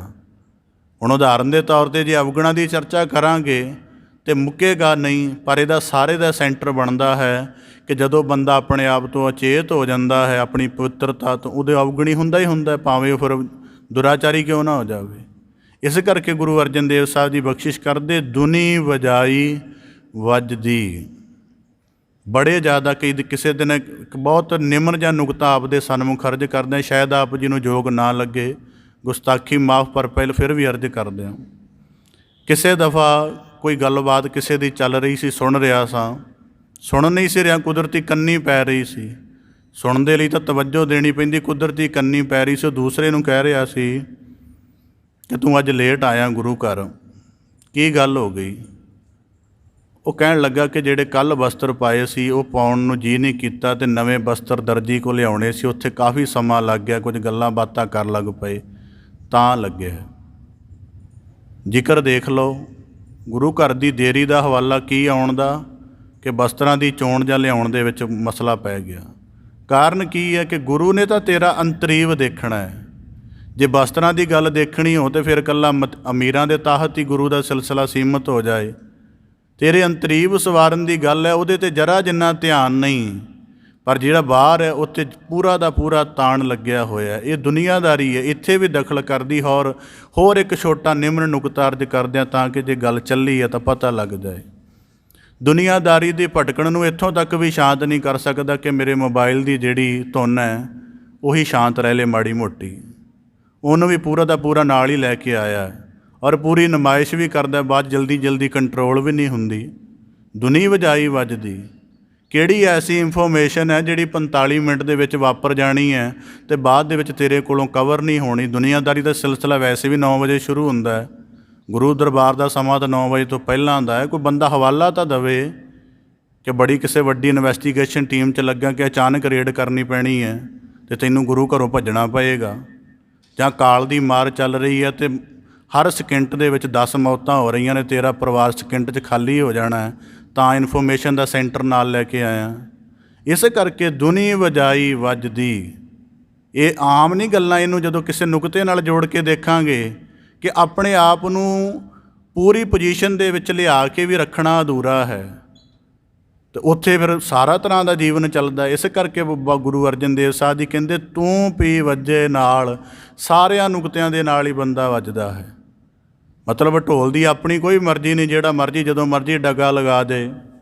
ਕਦੇ ਇਛਾਵਾਂ ਨੇ ਡਗਾ ਲਗਾ ਦਿੱਤਾ, ਕਦੇ ਵਾਸਨਾ ਨੇ ਲਗਾ ਦਿੱਤਾ, ਕਦੇ ਤ੍ਰਿਸ਼ਨਾ ਨੇ ਲਗਾ ਦਿੱਤਾ, ਕਦੇ ਬਾਹਰਮੁਖੀ ਭਟਕਣ ਨੇ ਲਗਾ ਦਿੱਤਾ, ਕਦੇ ਥਿਰ ਨਹੀਂ ਹੋਇਆ। ਤਾਂ ਗੁਰੂ ਅਰਜਨ ਦੇਵ ਸਾਹਿਬ ਜੀ ਕਹਿੰਦੇ ਤੂੰ ਭੀ ਵੱਜੇ ਨਾਲ, ਅਤੇ ਬੰਦਾ ਸਾਰੀ ਜ਼ਿੰਦਗੀ ਵੱਜਦਾ ਰਹਿੰਦਾ। ਉਦਾਹਰਨ ਦੇ ਤੌਰ 'ਤੇ ਮੰਦਰ ਦੇ ਦੁਆਰ 'ਤੇ ਘੰਟੀ ਲੱਗੀ ਹੁੰਦੀ ਹੈ ਨਾ, ਉਹਦੀ ਆਪਣੀ ਕੋਈ ਮਰਜ਼ੀ ਨਹੀਂ। ਜਦੋਂ ਕੋਈ ਆਏ ਚਾਹੇ ਖੜਕਾ ਦੇ, ਕੋਈ ਸ਼ੈਤਾਨੀ ਦੇ ਨੁਕਤੇ ਨਾਲ ਖੜਕਾ ਦੇ, ਕੋਈ ਆਸਥਾ ਦੇ ਨੁਕਤੇ ਨਾਲ ਉਹਨੂੰ ਖੜਕਾ ਦੇਵੇ, ਉਹਨੂੰ ਖਟਕਣਾ ਹੀ ਪਏਗਾ, ਖਟਕਣਾ ਹੀ ਪਏਗਾ। ਤਾਂ ਗੁਰੂ ਅਰਜਨ ਦੇਵ ਸਾਹਿਬ ਜੀ ਕਹਿੰਦੇ ਧੁਨੀ ਵਜਾਈ ਵੱਜਦੀ। ਹੁਣ ਇਹਦਾ ਇੱਕ ਹੋਰ ਨਿਰਣਾ ਆਪਦੇ ਸਨਮੁਖ ਰੱਖਦਿਆਂ, ਜੀਵਨ ਨੂੰ ਕਦੇ ਦੁਨੀਆਦਾਰੀ ਦੇ ਨੁਕਤੇ ਤੋਂ ਹਟ ਕੇ ਉਹਦੀ ਘਾੜਤ ਘੜਨੀ ਸ਼ੁਰੂ ਕਰੋ, ਕਦੇ ਘਾੜਤ ਘੜਨੀ ਸ਼ੁਰੂ ਕਰੋ ਕਿ ਜੋ ਕੁਝ ਸਾਨੂੰ ਦੁਨੀਆ ਸਿਖਾ ਰਹੀ, ਦੁਨੀਆ ਸਾਨੂੰ ਪਤਾ ਕੀ ਸਿਖਾਉਂਦੀ ਹੈ। ਕੋਈ ਵੀ ਗੱਲ ਕਰ ਲਓ, ਜਿਵੇਂ ਮੈਂ ਵਿੱਦਿਆ ਦੇ ਨੁਕਤੇ ਦੀ ਗੱਲ ਕਰ ਲਵਾਂ, ਇਹ ਜ਼ਿਆਦਾ ਅੱਜ ਕੱਲ੍ਹ ਪ੍ਰਚਲਿਤ ਹੈ। ਇੱਕ ਬੰਦਾ ਹੈ, ਉਹਨੇ ਬਹੁਤ ਉਚੇਰੀ ਵਿੱਦਿਆ ਪ੍ਰਾਪਤ ਕੀਤੀ ਹੈ, ਜਿਵੇਂ ਮੇਰੇ ਕਈ ਬਹੁਤ ਜਾਣਕਾਰ ਨੇ, ਬਹੁਤ ਜ਼ਿਆਦਾ ਵਿੱਦਿਆ ਪ੍ਰਾਪਤ ਕੀਤੀ ਹੈ। ਉਹਨਾਂ ਨੇ ਉਸ ਵਿੱਦਿਆ ਦੇ ਨਾਲ ਆਪਣੇ ਆਪ ਨੂੰ ਗਹਿਰਾ ਸਮਝਿਆ ਅਤੇ ਆਪਣੇ ਅੰਦਰੋਂ ਜਿਹੜਾ ਅਵਗੁਣਾਂ ਦੀ ਤਬੀਅਤ ਹੈ ਉਹਨੂੰ ਬਹੁਤ ਮਨਫੀ ਕੀਤਾ ਹੈ। ਆਪਣੇ ਗਿਆਨ ਨੂੰ ਦੀਪਕ ਵਾਂਗ ਵਰਤਿਆ ਹੈ ਅਤੇ ਆਪਣੇ ਆਪ ਨੂੰ ਅਵਗੁਣਾਂ ਤੋਂ ਮਨਫੀ ਕੀਤਾ ਹੈ। ਪਰ ਦੁਨੀਆ ਉਹਦਾ ਕੀ ਪੈਟਰਨ ਰੱਖ ਰਹੀ ਹੈ ਕਿ ਨਹੀਂ, ਤੈਨੂੰ ਨਾ ਬਹੁਤ ਜ਼ਿਆਦਾ ਪੈਸਾ ਕਮਾਉਣਾ ਚਾਹੀਦਾ ਸੀ, ਨੌਕਰੀ ਕਰਨੀ ਚਾਹੀਦੀ ਸੀ, ਜਾਂ ਤੇਰੀ ਬੜਾ ਜ਼ਿਕਰ ਹੋਣਾ ਚਾਹੀਦਾ ਸੀ, ਆਲੇ ਦੁਆਲੇ ਪਤਾ ਲੱਗੇ ਕਿ ਤੂੰ ਇੰਨਾ ਪੜ੍ਹਿਆ ਹੋਇਆ। ਦੁਨੀਆ ਇਹ ਪੈਟਰਨ ਦੇਗੀ, ਪਰ ਇਹ ਨਹੀਂ ਪਤਾ ਕਿ ਉਹਨੂੰ ਅੱਜ ਨੌਕਰੀ ਨਹੀਂ ਵੀ ਹੈ, ਜਾਂ ਉਹ ਕਿਸੇ ਤਰ੍ਹਾਂ ਦਾ ਉਹਦਾ ਸਮਾਜਿਕ ਸਟੇਟਸ ਨਹੀਂ ਵੀ ਹੈਗਾ, ਅਤੇ ਉਹਨੇ ਆਪਣੇ ਗਿਆਨ ਦੇ ਨਾਲ ਜਿਹੜਾ ਆਪਣੇ ਆਪ ਨੂੰ ਵਾਚਿਆ, ਉਹਦੇ ਵਿੱਚ ਉਹਨੂੰ ਕਿੰਨਾ ਸਕੂਨ ਹੈ, ਉਹਦੇ ਲਈ ਭਟਕਣ ਦੇ ਕੇਂਦਰ ਹੀ ਨਹੀਂ ਹਨ। ਇਸ ਕਰਕੇ ਇਹ ਇੱਕ ਨੁਕਤਾ। ਦੂਜਾ ਨੁਕਤਾ ਹੈ ਕਿ ਦੁਨੀਆ ਦੇ ਵਿੱਚ ਵਿਸਥਾਰ ਕਰੋ। ਦੁਨੀਆ ਤੁਹਾਡੀ ਇਸ ਗੱਲ ਦੀ ਮੰਗ ਕਰਦੀ, ਮੈਂ ਕਈ ਦਫਾ ਦੇਖਿਆ, ਕਈ ਸੰਬੰਧੀ ਆ ਜਾਣਗੇ, ਉਹ ਇਹ ਨਹੀਂ ਕਹਿਣਗੇ ਸਿੱਧਾ ਤੁਹਾਡਾ ਘਰ ਛੋਟਾ ਜਾਂ ਤੁਹਾਡੇ ਘਰ 'ਚ ਚੀਜ਼ਾਂ ਦੀ ਘਾਟ ਹੈ, ਕਹਿਣਗੇ ਕਿ ਇੰਨੇ ਮਤਲਬ ਛੋਟੇ ਘਰਾਂ 'ਚ ਰਿਹਾ ਹੀ ਨਹੀਂ ਜਾਂਦਾ, ਮੁਸ਼ਕਿਲ ਹੋ ਜਾਂਦੀ ਹੈ। ਠੀਕ ਤਰੀਕੇ ਨਾਲ ਇੱਕ ਛੋਟਾ ਪਾਰਕ ਹੋਣਾ ਚਾਹੀਦਾ ਹੈ, ਇੱਕ ਆਰਟ ਗੈਲਰੀ ਹੋਣੀ ਚਾਹੀਦੀ ਹੈ, ਹੋਰ ਕਈ ਕੁਝ ਹੋਣਾ ਚਾਹੀਦਾ ਹੈ। ਵੱਖੋ ਵੱਖ ਤਰ੍ਹਾਂ ਦੀ ਛੋਟੀ ਕਾਨਫਰੰਸ ਮੀਟਿੰਗ ਹਾਲ ਵੀ ਹੋਣਾ ਚਾਹੀਦਾ ਘਰ ਦੇ ਵਿੱਚ, ਉੱਪਰ ਪੂਲ ਵੀ ਹੋਣਾ ਚਾਹੀਦਾ। ਇਹ ਦੁਨੀਆਦਾਰੀ ਦੇ ਪੈਟਰਨ ਕਿੱਥੇ ਰੁਕਣਗੇ? ਆਪਣੇ ਆਪ ਨੂੰ ਦੇਖਣਾ ਕਿ ਮੇਰੇ ਅਰਥ ਕਿੱਥੇ ਪੂਰੇ ਹੋਣ, ਔਰ ਬੰਦੇ ਚੱਲਦੇ ਨੇ ਇਹਨਾਂ ਮਗਰ। ਮੈਨੂੰ ਕਿਸੇ ਬਜ਼ੁਰਗ ਦੀ ਕਹੀ ਹੋਈ ਗੱਲ ਯਾਦ ਹੈ, ਕਿਸੇ ਨਗਰ ਦੇ ਵਿੱਚ ਦੋ ਬਜ਼ੁਰਗ ਆਪਸ ਦੇ ਵਿੱਚ ਮਾੜੀ ਮੋਟੀ ਗੱਲਬਾਤ ਕਰ ਰਹੇ ਸਨ, ਅਤੇ ਕਹਿੰਦਾ ਵਿਕਾਸ ਕੌਣ ਕਰਾਉਂਦਾ ਹੈ? ਉਹ ਕਹਿੰਦਾ ਸਰਕਾਰਾਂ ਕਰਾਉਂਦੀਆਂ ਨੇ। ਉਹ ਦੂਜਾ ਬਜ਼ੁਰਗ ਕਹਿਣ ਲੱਗਾ ਨਹੀਂ, ਵਿਕਾਸ ਸਾੜਾ ਕਰਵਾਉਂਦਾ ਹੈ। ਮਤਲਬ ਦੂਜੇ ਦੀ ਚੀਜ਼ ਮੇਰੇ ਤੋਂ ਚੰਗੀ ਕਿਉਂ ਹੋ ਗਈ, ਮੈਂ ਢਾਹ ਕੇ ਬਣਾਵਾਂਗਾ, ਭਾਵੇਂ ਕੱਲ੍ਹ ਹੀ ਅਜੇ ਖੜੀ ਕੀਤੀ ਹੋਵੇ। ਧੁਨੀ ਵਜਾਈ ਵੱਜਦੀ, ਬੰਦਾ ਹਰ ਪੱਧਰ 'ਤੇ ਚੱਲਦਾ ਹੈ। ਇਸ ਕਰਕੇ ਸਾਡੇ ਜੀਵਨ ਦੇ ਪੱਧਰ ਦੁਨੀਆ ਨਾ ਨਿਰਧਾਰਿਤ ਕਰੇ। ਦੁਨੀਆ ਤਾਂ ਨਿਰਧਾਰਿਤ ਕਰੇ ਜੇ ਦੁਨੀਆ ਦੀ ਗਿਆਨ ਵਾਲੀ ਘਾੜਤ ਹੋਈ ਹੋਵੇ। ਜੇ ਦੁਨੀਆ ਦੀ ਗਿਆਨ ਵਾਲੀ ਘਾੜਤ ਹੋਵੇ ਤਾਂ ਦੁਨੀਆ ਦੇ ਵਿੱਚ ਭ੍ਰਿਸ਼ਟਾਚਾਰ ਨਾ ਹੋਵੇ, ਪਾਪ ਨਾ ਹੋਵੇ, ਅਪਰਾਧ ਨਾ ਹੋਵੇ, ਇਹ ਸਾਰਾ ਕੁਝ ਨਾ ਹੋਵੇ। ਜੇ ਦੁਨੀਆ ਦੇ ਵਿੱਚ ਗਿਆਨ ਦੀ ਘਾੜਤ ਹੋਵੇ, ਉਹ ਬੰਦੇ ਦੇ ਆਪਣੇ ਆਪ ਦੀ ਸਮਝ ਦੇ ਨਾਲ ਹੈ। ਇਸ ਕਰਕੇ ਗੁਰੂ ਅਰਜਨ ਦੇਵ ਸਾਹਿਬ ਜੀ ਕਹਿੰਦੇ ਤੂੰ ਭੀ ਵੱਜੇ ਨਾਲ, ਅੱਗੇ ਜ਼ਿਕਰ ਕੀਤਾ ਸੋਈ ਜੀਓ ਨਾ ਵੱਜਦਾ। ਕਹਿੰਦੇ ਉਹ ਨਹੀਂ ਵੱਜਦੇ ਜਿਸ ਅੱਲੋਹ ਕਰਦਾ ਸਾਰ, ਜਿਨ੍ਹਾਂ ਨੂੰ ਮਾਲਕ ਨੇ ਸੰਭਾਲਿਆ ਹੋਇਆ ਹੈ। ਦੁਨੀਆ ਬੜੇ ਝੱਖ ਮਾਰਦੀ ਉਹਨਾਂ ਦੇ ਨਾਲ, ਜੀ ਇੰਝ ਕਰ ਲਓ ਉਂਝ ਕਰ ਲਓ, ਪਰ ਉਹਨਾਂ ਦੇ ਨਾਲ ਨਹੀਂ ਹੈ। ਉਹਨਾਂ ਨੂੰ ਪਤਾ ਹੈ ਕਿ ਅਸੀਂ ਜੀਵਨ ਦੇ ਵਿੱਚ ਕਿਹੜਾ ਅਰਥ ਪਛਾਣਿਆ ਹੈ, ਉਹਦੇ ਅਨੁਸਾਰ ਚੱਲਣਾ ਹੈ। ਹੁਣ ਜਿਵੇਂ ਕਿਸੇ ਬੰਦੇ ਨੂੰ ਜਿੰਨੇ ਬੰਦੇ ਇਕੱਠੇ ਹੁੰਦੇ ਨੇ, ਕਿਸੇ ਨੂੰ ਪੁੱਛ ਲਓ ਤੁਹਾਡੇ ਜੀਵਨ ਦਾ ਮੌਲਿਕ ਅਰਥ ਕੀ ਹੈ। ਮੌਲਿਕ ਦਾ ਮਤਲਬ ਜਿਹੜਾ ਤੇਰਾ ਆਪਣਾ ਅਰਥ ਕੀ ਹੈ। ਤੂੰ ਡਾਕਟਰ ਬਣ ਗਿਆ, ਇਹ ਤਾਂ ਪਰਿਵਾਰ ਨੇ ਚਾਹਿਆ ਜਾਂ ਤੂੰ ਖੁਦ ਚਾਹਿਆ, ਮਤਲਬ ਤੈਨੂੰ ਲੱਗਿਆ ਕਿ ਚੱਲਣਾ ਚਾਹੀਦਾ। ਤੂੰ ਵਿਦਵਾਨ ਬਣ ਗਿਆ, ਵੀ ਮਾਤਾ ਪਿਤਾ ਨੇ ਚਾਹਿਆ ਹੋ ਸਕਦਾ ਹੈ। ਤੇਰਾ ਪਰਿਵਾਰ ਵੱਡਾ ਹੋ ਗਿਆ, ਇਹਦੇ ਮਗਰ ਵੀ ਪਰਿਵਾਰ ਦੀ ਇੱਛਾ ਹੈ। ਤੂੰ ਕਿਸੇ ਰਾਜਨੀਤਿਕ ਤੌਰ 'ਤੇ ਸਟੈਬਲਿਸ਼ ਹੋ ਗਿਆ, ਤੇਰੀ ਸਮਾਜਿਕ ਕਿਸਮ ਦੀ ਇੱਛਾ ਹੋਏਗੀ। ਤੇਰਾ ਆਪਣਾ ਮੌਲਿਕ ਅਰਥ ਕੀ ਹੈ ਕਿ ਤੈਨੂੰ ਕੀ ਲੱਗਦਾ ਸੀ ਕਿ ਆਹ ਕੰਮ ਕਰਨ ਲਈ ਦੁਨੀਆ 'ਤੇ ਆਇਆ, ਜਾਂ ਜਦੋਂ ਦੁਨੀਆ ਵਿੱਚ ਵਿਚਰਿਆ ਅਤੇ ਫਿਰ ਪਤਾ ਲੱਗਾ ਨਹੀਂ ਕਿ ਆਹ ਕੰਮ ਜ਼ਰੂਰੀ ਕਰਨਾ ਚਾਹੀਦਾ ਸੀ, ਆਹ ਮੇਰਾ ਅਸਲ ਕੰਮ ਸੀ, ਆਹ ਬਾਕੀ ਤਾਂ ਸਾਰੇ ਝਮੇਲੇ ਪਾਏ ਸੀ ਆਲੇ ਦੁਆਲੇ।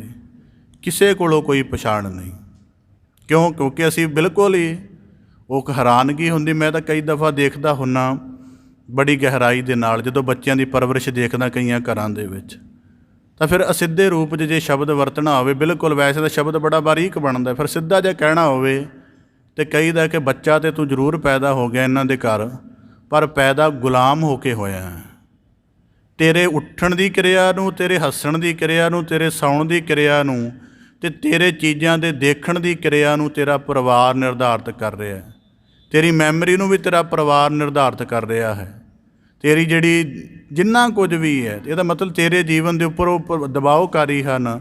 ਤਾਂ ਗੁਰੂ ਸਾਹਿਬ ਜੀ ਕਹਿੰਦੇ, ਸੋਈ ਜੀਓ ਨਾ ਵੱਜਦਾ ਜਿਸ ਅੱਲੋਹ ਕਰਦਾ ਸਾਰ। ਹੁਣ ਅੱਲੋਹ ਕਰਦਾ ਸਾਰ ਦੀ ਕੀ ਰਮਜ ਹੈ, ਇਹ ਜ਼ਿਕਰ ਕਰਦੇ ਹਾਂ। ਇੱਕ ਦੁਨੀਆਦਾਰ ਹੈ, ਉਹ ਦੁਨੀਆਦਾਰੀ ਦੇ ਅਨੁਸਾਰ ਚੱਲ ਕੇ ਵੀ ਕਰੋੜਪਤੀ ਹੋ ਕੇ ਵੀ ਤ੍ਰਿਸ਼ਨਾ ਤੁਰ ਹੈ। ਦੁਨੀਆ ਦੇ ਨੇਮ ਅਨੁਸਾਰ ਚੱਲਿਆ ਕਿ ਜੇ ਤੇਰੀ ਗਿਣਤੀ ਕਰੋੜਪਤੀਆਂ 'ਚ ਆ ਜਾਏ ਤਾਂ ਫਿਰ ਬੜਾ ਚੰਗਾ ਹੋਏਗਾ। ਵਿਚਾਰਾ ਆਪਣਾ ਯਤਨ ਕਰਕੇ ਉਸ ਗਿਣਤੀ 'ਚ ਆ ਵੀ ਗਿਆ, ਪਰ ਹੁਣ ਕੀ ਕਰੇ। ਹੁਣ ਜਾਂ ਤਾਂ ਤ੍ਰਿਸ਼ਨਾ ਵੱਧ ਗਈ ਹੈ, ਜਾਂ ਫਿਰ ਜਿਹਨੂੰ ਕੁਝ ਸੰਚਿਤ ਕਰ ਲਿਆ ਹੈ ਉਹਨੂੰ ਅੱਗੇ ਕਿਵੇਂ ਸੰਭਾਲਿਆ ਜਾਵੇ, ਜਾਂ ਉਹ ਠੀਕ ਹੱਥਾਂ ਤੱਕ ਕਿਵੇਂ ਪਹੁੰਚ ਜਾਵੇ, ਇਹਦੀ ਚਿੰਤਾ ਹੈ। ਦੁਨੀਆਦਾਰੀ ਦੇ ਮੁਤਾਬਕ ਚੱਲ ਕੇ ਜੇ ਸਿਖਰ 'ਤੇ ਪਹੁੰਚਿਆ ਵੀ ਤਾਂ ਵੀ ਅਧੂਰਾ ਬਣ ਰਿਹਾ। ਅਤੇ ਜਿਸ ਅੱਲੋਹ ਕਰਦਾ ਸਾਰ, ਜਿਨ੍ਹਾਂ ਨੇ ਇਹ ਜੀਵਨ ਕਮਾਇਆ, ਉਹ ਸਾਰਾ ਕੁਝ ਛੱਡ ਕੇ ਵੀ, ਹਰ ਇੱਕ ਚੀਜ਼ ਦੀ ਪਕੜ ਛੱਡ ਕੇ ਵੀ ਸੰਤੋਖ ਵਿੱਚ ਰਹੇ, ਕਿਸੇ ਤਰ੍ਹਾਂ ਦੀ ਭਟਕਣ ਨਹੀਂ। ਕੋਈ ਮੁਸਾਫਰ ਕਿਸੇ ਮਹਾਤਮਾ ਕੋਲ ਗਿਆ, ਕਿਸੇ ਦੂਰ ਦੇਸ਼ੋਂ ਆਇਆ ਸੀ। ਜਦੋਂ ਉਹਦੀ ਕੁਟੀਆ ਵਿੱਚ ਦਾਖਲ ਹੋਇਆ ਤਾਂ ਦੇਖਦਾ ਹੈ ਕਿ ਇੱਕ ਉੱਥੇ ਲੈਂਪ ਹੈ, ਰੌਸ਼ਨੀ ਦਾ ਦੀਵਾ, ਇੱਕ ਚਟਾਈ ਹੈ, ਉਹ ਜ਼ਮੀਨ 'ਤੇ ਹੀ ਪਿਆ ਹੋਇਆ। ਉਹਨੂੰ ਕਹਿਣ ਲੱਗਾ ਕਿ ਤੁਹਾਡਾ ਬੈੱਡ ਕਿੱਥੇ ਹੈ, ਮੰਜਾ ਕਿੱਥੇ ਹੈ। ਅਤੇ ਉਹ ਮਹਾਤਮਾ ਜਿਹਨੇ ਉਹਨੂੰ ਸਵਾਲ ਪੁੱਛਿਆ ਸੀ, ਦੂਰੋਂ ਆਏ ਮੁਸਾਫਰ ਨੂੰ, ਕਹਿਣ ਲੱਗਾ ਤੇਰਾ ਬੈੱਡ ਕਿੱਥੇ ਹੈ। ਕਹਿਣ ਲੱਗਾ ਮੈਂ ਤਾਂ ਮੁਸਾਫਰ ਹਾਂ। ਅਤੇ ਮਹਾਤਮਾ ਕਹਿਣ ਲੱਗਾ ਮੈਂ ਵੀ ਮੁਸਾਫਰ ਹਾਂ। ਜੀਵਨ ਦਾ ਕਿੰਨਾ ਕੁਝ ਕੁਦਰਤੀ ਦੇਖੀਦਾ। ਇਸ ਕਰਕੇ ਗੁਰੂ ਸਾਹਿਬ ਜੀ ਕਹਿੰਦੇ, ਸੋਈ ਜੀਓ ਨਾ ਵੱਜਦਾ ਜਿਸ ਅੱਲੋਹ ਕਰਦਾ ਸਾਰ। ਜਿਨ੍ਹਾਂ ਨੂੰ ਅੱਲਾਹ ਦੀ ਸਾਰ ਸਮਝਾਈ ਹੈ, ਉਹ ਕਹਿੰਦੇ ਕਿ ਸਾਡੀ ਘਾੜਤ ਦੇ ਨਾਲ ਕੋਈ ਜ਼ਿਕਰ ਜਿਹੜਾ ਹੈ ਉਹ ਕਿਉਂ ਜੁੜੇ। ਅਸੀਂ ਪੂਰੇ ਦੇ ਪੂਰੇ ਮਨਫੀ ਹੋ ਕੇ ਜਾਣਾ, ਇਸ ਕਰਕੇ ਦੁਨੀਆ ਦੀ ਕਿਸੇ ਚੀਜ਼ 'ਤੇ ਸਾਡਾ ਬਾਅਦ ਦੇ ਵਿੱਚ ਜ਼ਿਕਰ ਨਹੀਂ ਹੋਣਾ ਚਾਹੀਦਾ। ਇਸ ਕਰਕੇ ਪਹਿਲਾਂ ਹੀ ਤਿਆਗ ਕਰਕੇ ਚੱਲੋ। ਕਿਸੇ ਚੀਜ਼ ਦਾ ਦਾਅਵਾ ਹੁਣ ਕੁਦਰਤੀ ਹੈ, ਅਸੀਂ ਕੁਝ ਵੀ ਕਰਦੇ ਹਾਂ, ਭਾਵੇਂ ਆਪਣੇ ਵੱਲੋਂ ਕਿੰਨਾ ਮਨਫੀ ਹੋ ਜਾਈਏ, ਪਰ ਜਿਨ੍ਹਾਂ ਦੇ ਸਾਹਮਣੇ ਹੁੰਦਾ ਉਹ ਤਾਂ ਸਾਡਾ ਜ਼ਿਕਰ ਉਹਦੇ ਨਾਲ ਜੋੜ ਹੀ ਦਿੰਦੇ ਆ ਨਾ। ਇਸ ਕਰਕੇ ਗੁਰੂ ਸਾਹਿਬ ਜੀ ਕਹਿੰਦੇ, ਜਿਹੜੇ ਅੱਲਾਹ ਦੇ ਜੀਵਨ ਵਿੱਚ ਜਿਉਂ ਰਹੇ ਹਨ, ਜਿਵੇਂ ਬਾਣੀ ਦੇ ਵਿੱਚ ਜ਼ਿਕਰ ਆਉਂਦਾ ਹੈ ਕਿ ਤਿਲ ਨਾ ਤਮਾਏ। ਸਾਰਾ ਦਿੱਤਾ ਜੀਵਨ ਮਾਲਕ ਦਾ ਅਸੀਂ ਮੰਨ ਰਹੇ ਹਾਂ, ਪਰ ਉਹਨੇ ਕਦੇ ਅਖਬਾਰ 'ਚ ਇਸ਼ਤਿਹਾਰ ਨਹੀਂ ਕਢਾਇਆ ਕਿ ਆਹ ਬੰਦੇ ਨੂੰ ਸੁੰਦਰਤਾ ਮੇਰੇ ਕਰਕੇ ਮਿਲੀ, ਆਹ ਬੰਦੇ ਨੂੰ ਵਿਦਵਤਾ ਮੇਰੇ ਕਰਕੇ ਮਿਲੀ। ਅਕਾਲ ਪੁਰਖ ਇੰਨੇ ਗੁਣ ਦੇ ਕੇ ਇਹਨਾਂ ਸਾਰਿਆਂ ਤੋਂ ਬਾਅਦ ਮਨਫੀ ਹੈ, ਅਤੇ ਜੇ ਕੋਈ ਉਹਦਾ ਜ਼ਿਕਰ ਨਹੀਂ ਵੀ ਕਰੇ ਤਾਂ ਵੀ ਉਹਨੂੰ ਕੋਈ ਫਰਕ ਨਹੀਂ। ਅਤੇ ਜਿਸ ਅੱਲੋਹ ਕਰਦਾ ਸਾਰ ਵਾਲੇ ਜਿਹੜੇ ਜੀਵਨ ਹਨ, ਉਹ ਸਾਰਾ ਜੀਵਨ ਉਸ ਪ੍ਰਭੂ ਦਾ ਜਾਣਦੇ ਨੇ। ਆਪਣੇ ਕਿਸੇ ਨਿੱਜ ਦੇ ਲਈ ਆਪਣੇ ਜੀਵਨ ਦਾ ਇੱਕ ਕਤਰਾ ਵੀ ਲਗਾਉਣਾ ਉਹਨਾਂ ਨੂੰ ਵੱਡਾ ਗੁਨਾਹ ਲੱਗਦਾ ਹੈ। ਇਸ ਕਰਕੇ ਬਾਬਾ ਫਰੀਦ ਗੁਰੂ ਅਰਜਨ ਦੇਵ ਸਾਹਿਬ ਜੀ ਕਹਿੰਦੇ, ਅੱਲ੍ਹਾਹ ਭਾਵੈ ਜ਼ਿਕਰ ਕਰਦੇ ਹਨ, ਸੋਈ ਜੀਓ ਨਾ ਵੱਜਦਾ। ਕਿ ਜਿਹੜੇ ਚਿੱਤ ਦੇ ਵਿੱਚ ਭਗਤੀ ਦਾ ਸ਼ਾਂਤ ਰਸ ਸਮਾ ਗਿਆ ਹੈ, ਜਿਹੜੀ ਬੁੱਧ ਦੇ ਵਿੱਚ ਗੁਰੂ ਸ਼ਬਦ ਦਾ ਵਿਵੇਕ ਜਿਹੜਾ ਸ਼ਾਮਲ ਹੋ ਗਿਆ ਹੈ, ਜਿਸ ਮਨ ਦੀ ਸਾਧਨਾ ਗੁਰੂ ਸ਼ਬਦ ਦੇ ਗਿਆਨ ਨਾਲ ਹੋ ਗਈ ਹੈ, ਤੇ ਜਿਹੜੇ ਜੀਵ ਦੀ ਅੰਦਰਲੀ ਤ੍ਰਿਸ਼ਨਾ ਨੂੰ ਗੁਰੂ ਸ਼ਬਦ ਨੇ ਸੰਤੋਖ ਨਾਲ ਸਹਿਜ ਕਰ ਦਿੱਤਾ ਹੈ, ਗੁਰੂ ਸਾਹਿਬ ਜੀ ਕਹਿੰਦੇ ਫਿਰ ਉਹ ਬਾਹਰ ਦੀ ਤਰਫ ਨਹੀਂ ਭਟਕਦਾ, ਅੱਲੋਹ ਕਰਦਾ ਸਾਰ। ਉਹ ਆਪਣੇ ਸਾਰੇ ਕੁਝ ਨੂੰ ਅੱਲਾ ਦੇ ਮਰਕਜ਼ ਨਾਲ ਜੋੜ ਲੈਂਦਾ ਹੈ। ਹੁਣ ਅੱਲਾ ਦੇ ਮਰਕਜ਼ ਨਾਲ ਕਿਵੇਂ ਜੋੜਦਾ ਹੈ ਵੀ ਇਹ ਵਿਸਥਾਰ ਰੱਖਦੇ ਹਾਂ। ਜਦੋਂ ਉਹਨੂੰ ਲੱਗਦਾ ਹੈ ਕਿ ਮੇਰੇ ਜੀਵਨ ਦੇ ਕੋਲ ਗਿਆਨ ਹੈ, ਤੇ ਫਿਰ ਉਹ ਜਗਤ ਨੂੰ ਬੜੀ ਗਹਿਰਾਈ ਦੇ ਨਾਲ ਤੱਕਦਾ ਹੈ। ਤੇ ਫਿਰ ਜਦੋਂ ਦੇਖਦਾ ਫਿਰ ਉਹਨੂੰ ਲੱਗਦਾ ਹੈ ਕਿ ਭਾਵੇਂ ਮੇਰੇ ਕੋਲ ਗਿਆਨ ਹੀ ਹੈ ਤੇ ਜਗਤ ਅਗਿਆਨ ਕਰਕੇ ਭਟਕ ਰਿਹਾ ਹੈ। ਭਾਈ ਗੁਰਦਾਸ ਸਾਹਿਬ ਜੀ ਨੇ ਕਿਹਾ ਨਾ ਗੁਰੂ ਨਾਨਕ ਸਾਹਿਬ ਜੀ ਬਾਰੇ, ਬਾਬਾ ਦੇਖੈ ਧਿਆਨ ਧਰ ਜਲਤੀ ਸਭ ਪ੍ਰਿਥਵੀ ਦਿਸ ਆਈ। ਗੁਰੂ ਨਾਨਕ ਸਾਹਿਬ ਜੀ ਧਿਆਨ ਦੀ ਉੱਚਤਾ ਸਿਖਰ ਦੇ ਵਿੱਚ ਗਏ, ਕੀ ਦੇਖਿਆ ਕਿ ਪੰਡਿਤ ਭਾਵੇਂ ਪੂਜਾ ਕਰ ਰਿਹਾ ਪਰ ਉਹਨੂੰ ਪੂਜਾ ਦੇ ਅਰਥ ਨਹੀਂ ਪਤਾ। ਮੁਸਲਮਾਨ ਸਜਦਾ ਕਰ ਰਿਹਾ 5 ਵਕਤ ਦਾ ਨਮਾਜ਼ੀ ਪਰ ਨਹੀਂ ਪਤਾ। ਸਿੱਧ ਜੋਗੀਆਂ ਨੇ ਘਰ ਛੱਡ ਦਿੱਤੇ ਪਰ ਵਾਸਨਾ ਤੋਂ ਛੁਟਕਾਰਾ ਕਿਵੇਂ ਹੋਵੇ, ਰਿੱਧੀਆਂ ਸਿੱਧੀਆਂ ਦੇ ਭਰਮ ਤੋਂ ਛੁਟਕਾਰਾ ਕਿਵੇਂ ਹੋਵੇ ਨਹੀਂ ਪਤਾ। ਰਾਜੇ ਨਿਆਂ ਕਰ ਰਹੇ ਨੇ ਪਰ ਨਹੀਂ ਪਤਾ ਨਿਆਂ ਦੇ ਠੀਕ ਅਰਥ ਕੀ ਹੁੰਦੇ ਨੇ। ਤੇ ਹੁਣ ਇਹ ਗਿਆਨ ਦੀ ਧਾਰਾ ਵੰਡਣ ਦੇ ਲਈ ਗੁਰੂ ਨਾਨਕ ਸਾਹਿਬ ਚੱਲ ਪਏ। ਅੱਲੋਹ ਕਰਦਾ ਸਾਰ, ਜਿਵੇਂ ਮਾਲਕ ਸਾਨੂੰ ਸਾਰਿਆਂ ਨੂੰ ਮਾੜੀ ਮੋਟੀ ਬੁੱਧ ਦਿੰਦਾ ਤਾਂ ਕਿ ਸਾਡੇ ਜੀਵਨ ਦਾ ਲੇਖਾ ਜੋਖਾ ਚੱਲਦਾ ਰਹੇ, ਤੇ ਫਿਰ ਜਿਹੜੇ ਅੱਲੋਹ ਕਰਦਾ ਸਾਰ ਵਾਲੇ ਹਨ, ਜੋ ਕੁਝ ਵੀ ਹੈ ਉਹ ਸੰਸਾਰ ਲਈ ਹੈ, ਮਾਲਕ ਦੀ ਖਲਕਤ ਲਈ ਹੈ, ਨਿੱਜਤਾ ਦੇ ਲਈ ਕੁਝ ਵੀ ਨਹੀਂ ਹੰਡਾਉਂਦੇ। ਫਿਰ ਇਸ ਕਰਕੇ ਗੁਰੂ ਸਾਹਿਬ ਜੀ ਕਹਿੰਦੇ ਜਿਸ ਅੱਲੋਹ ਕਰਦਾ ਸਾਰ, ਜਿਹਨੂੰ ਭਗਤੀ ਰਸ ਦੇ ਨਾਲ ਮਾਲਕ ਨੇ ਠਹਿਰਾਓ ਵਿੱਚ ਲਿਆਂਦਾ ਹੈ, ਉਹਨੂੰ ਜਗਤ ਕਿਸੇ ਤਰ੍ਹਾਂ ਨਹੀਂ ਭਟਕਾ ਸਕਦਾ, ਕਿਉਂਕਿ ਉਹਨੇ ਉਹ ਸੰਪੂਰਨਤਾ ਪ੍ਰਾਪਤ ਕਰ ਲਈ ਹੈ ਜਿਹਦੇ ਵਿੱਚ ਕਦੇ ਅਧੂਰਾਪਣ ਆਉਣਾ ਹੀ ਨਹੀਂ। ਸਾਡੀ ਜੇ ਦੁਨਿਆਵੀ ਪੱਧਰ ਦੀਆਂ ਜਿੰਨੀਆਂ ਵੀ ਸੰਪੂਰਨਤਾਵਾਂ ਖੜੀਆਂ ਕਰ ਲਓ ਨਾ, ਤਾਂ ਉਹ ਹਰ ਵਕਤ ਅਧੂਰੀਆਂ ਨੇ, ਹਰ ਵਕਤ ਹੀ ਅਧੂਰੀਆਂ ਨੇ। ਆਪਣਾ ਯਤਨ ਲਾ ਕੇ 5 ਕਰੋੜ ਦਾ ਮਕਾਨ ਖੜਾ ਕਰ ਲਿਆ, ਕਿਸੇ ਦੂਜੇ ਸ਼ਹਿਰ ਜਾਓ ਉੱਥੇ 10 ਕਰੋੜ ਦਾ ਮਿਲ ਜਾਏਗਾ, ਉਸ ਤੋਂ ਅਗਲੇ ਸ਼ਹਿਰ ਜਾਓ 20 ਕਰੋੜ ਦਾ ਮਿਲ ਜਾਏਗਾ, ਅਧੂਰਾ ਸਾਬਤ ਹੋ ਗਿਆ ਨਾ, ਛੋਟਾ ਸਾਬਤ ਹੋ ਗਿਆ।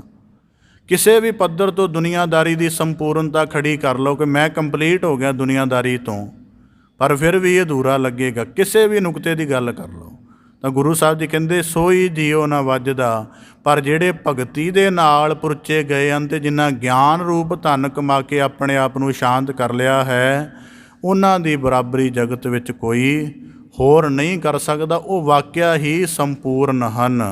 ਇਸ ਕਰਕੇ ਗੁਰੂ ਅਰਜਨ ਦੇਵ ਸਾਹਿਬ ਜੀ ਬਖਸ਼ਿਸ਼ ਕਰਦੇ ਹਨ।